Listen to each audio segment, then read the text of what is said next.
Hello, hello, everybody. Happy Wednesday. Happy Wednesday. We are 7 days away from the countdown of my 63rd birthday.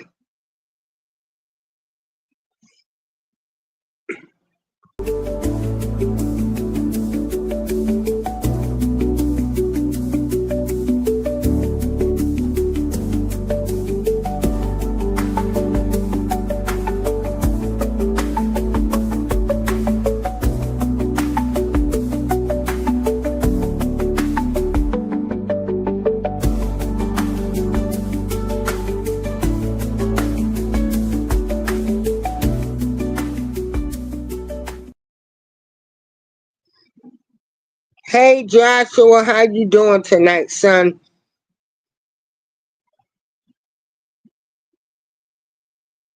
Um, Everybody, it is with deep sadness that I have to report that, you know, oh boy, Deja Spam scored more than hold on. a good deal and a new best friend for their son. Okay.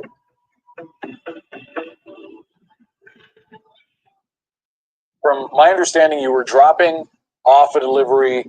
You dropped it off. You got back in your truck, and as you were leaving, you say that all hell broke loose. Walk us through what you saw and what was going through your mind.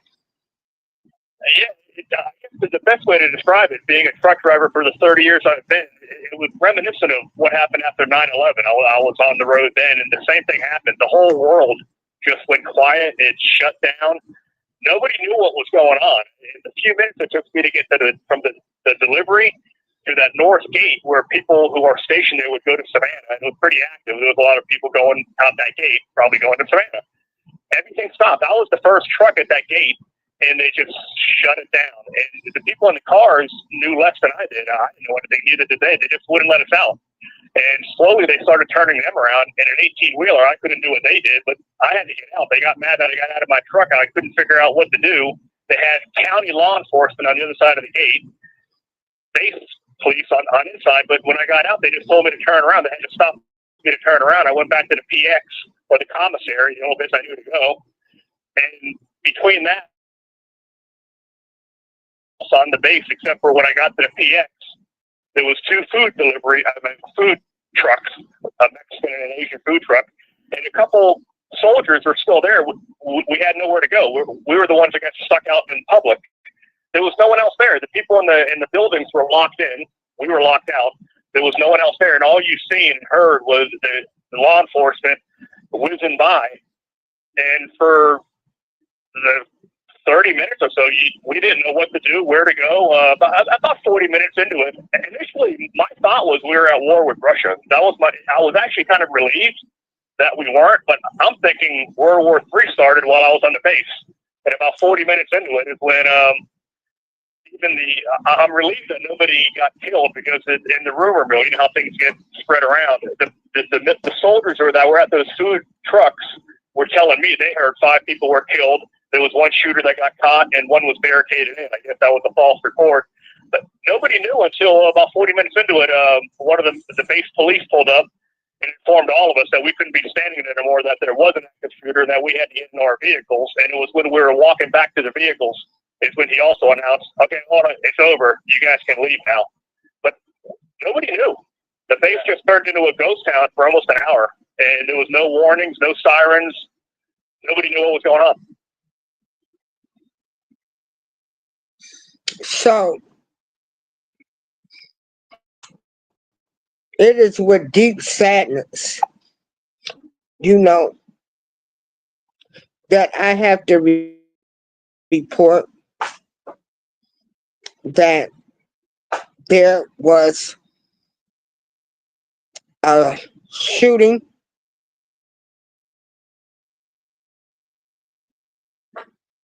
5 soldiers were injured.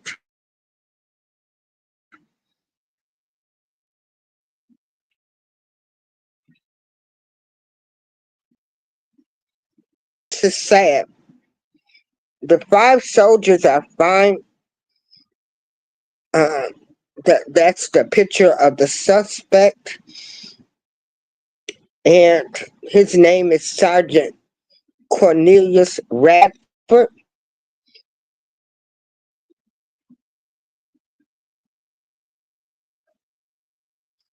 And he is an automated logistics sergeant from Jacksonville, Florida. And he is the one that is accused of opening fire. And this happened today.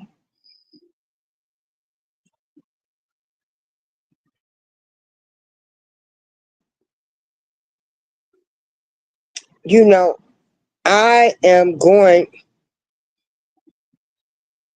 to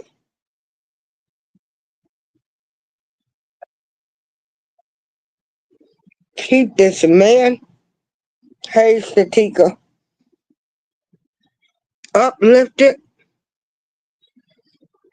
The victims. Tonight, 5 soldiers shot and rushed to the hospital after gunfire erupted at Fort Stewart in Georgia. The shooter on Fort Stewart.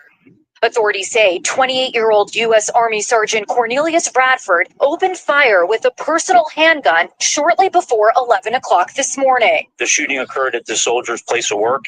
It did involve his co-workers. The shooting prompting a 1-hour lockdown on the 60,000-person base that spans up to 280,000 acres. Possibly 5 patients. Both of their on scene.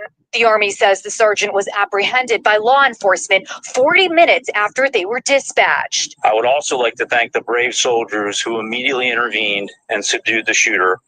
These soldiers, without a doubt, prevented further casualties. Brigadier General John Lubis from Fort Stewart says the motive is still unknown.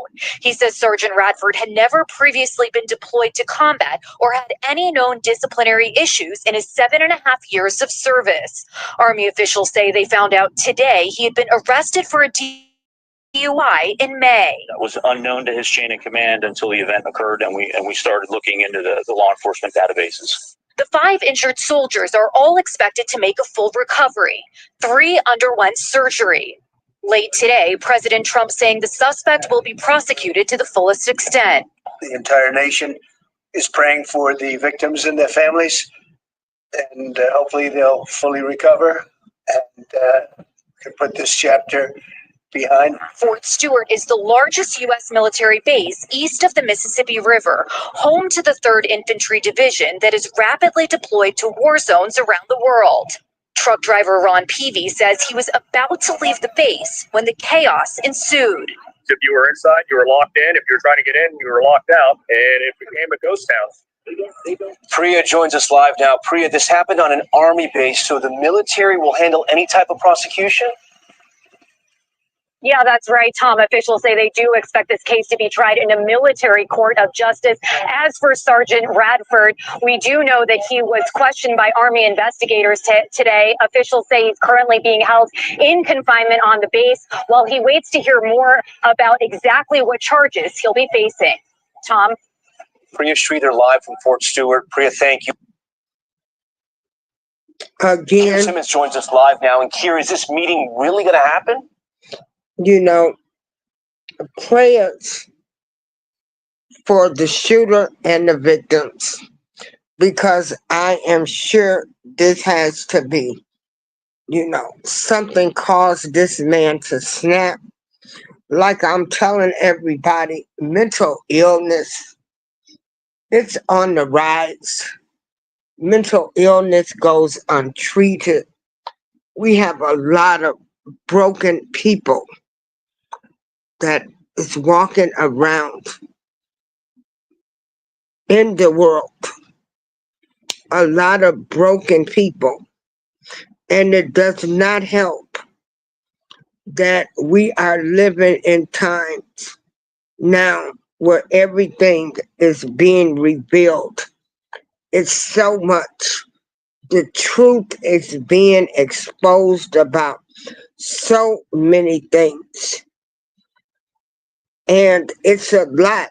It's a lot of hard pills for American people.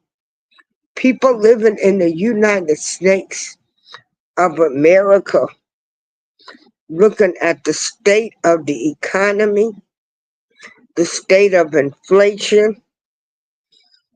It seems as though the world care more about immigrants than they do the regular citizens. And it's a lot going on right now that people have to process. I'm going to tell everybody to keep the good Lord first, or your higher power first, because you know you go to work, you can go to the grocery store,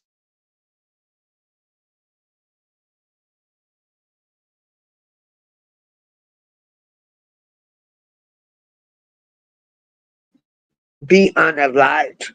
When you leave your house, say your prayers, make peace with. I'm telling you, we are living in some times right now that you may not ever see people again. You can leave your house, going to work, going to a concert, going to the store, and you run into a person that has just snapped. So again, you know,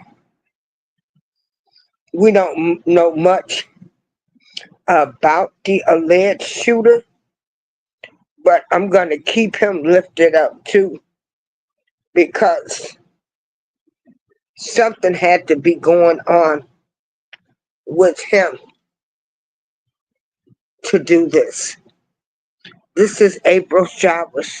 Thanks for joining me for this show. So let's keep the shooter and the victims all in prayer. Uh, People are losing it. They are losing it. April Showers. I'm out.